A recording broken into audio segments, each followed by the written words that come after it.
मैंने 1995 में एक तंजीम बनाई थी जिसका नाम था छोटा भाई एसोसिएशन।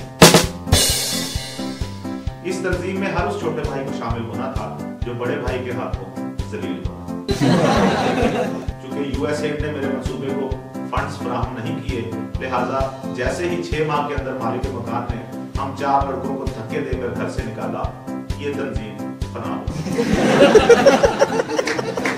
ताहम अब भी कभी कभी मेरा दिल चाहता है कि मैं छोटे भाइयों के हकूक के लिए आवाज उठाऊं, लेकिन मसला अब भी फंडिंग का है।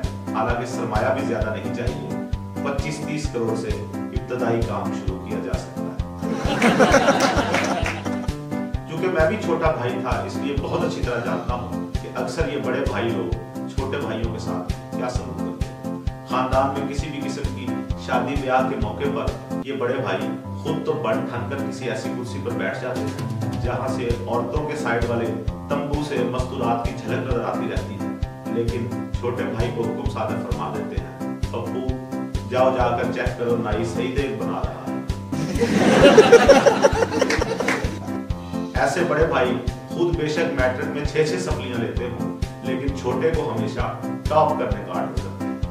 घर में कोई खूबसूरत हमसाई आ जाए तो बड़े भाइयों की फिरौनियत देखने वाली होती है, फौरन छोटे भाई को बोतल लाने के लिए अहकामात जारी कर देते हैं। छोटा भाई अगर ये पूछ बैठे कि भाईजान कौन सी बोतल लानी है, तो घूर कर कहते हैं वो बोतल लाओ जिसे लाने में 1.5 घंटा।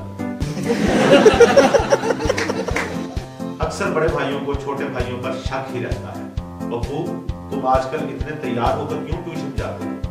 अब पप्पू भला क्या बताए कि उसके सीने में भी दिल है। उसका भी दिल चाहता है कि ट्यूशन वाले मास्टर साहब की लड़की जब पानी का गिलास लेकर आए तो वो मुस्कुराकर उसकी तरफ देखे। मेरा तजर्बा है कि बड़े भाई अक्सर बहुत छोटे लेकिन खुद को बहुत दानिशवर समझते हैं। इसीलिए घर में जैसे ही कोई अहम बात होने लगती है, 300 मील दूर कमरे में बैठे हुए छोटे भाई को कड़क कर कहते हैं, पप्पू हम अहम बात कर रहे हैं, तुम जरा बाहर चले जाओ, बड़ों की बातें नहीं सुनते। इनकी अक्सर अहम बातें कुछ यूं होती हैं, अब्बा जी मेरी एक एजेंट से बात हो गई है, वो मलेशिया भिजवाने के 5 लाख मांग रहा है, क्या ख्याल है, घर ना भेज दें? मैं तो कहता हूँ छोटा भाई होने से कहीं बेहतर है कि बंदा गधा बन जाए। दूध लाने से सब्जी लाने तक का हर काम छोटे भाई की जिम्मेदारी समझा जाता है। बड़े भाई खुद तो जलेबी बाई भी देख लेते हैं, लेकिन छोटा अगर पोपाय द सेलरमैन भी देख रहा हो तो आंखें निकाल कर कहते हैं बंद करो इसे। बड़े भाइयों को उस वक्त दिली सुकून मिलता है जब पप्पू कच्छा पहनकर हाथ में पानी वाला पाइप पकड़े उनकी मोटरसाइकिल को तारी लगवाए।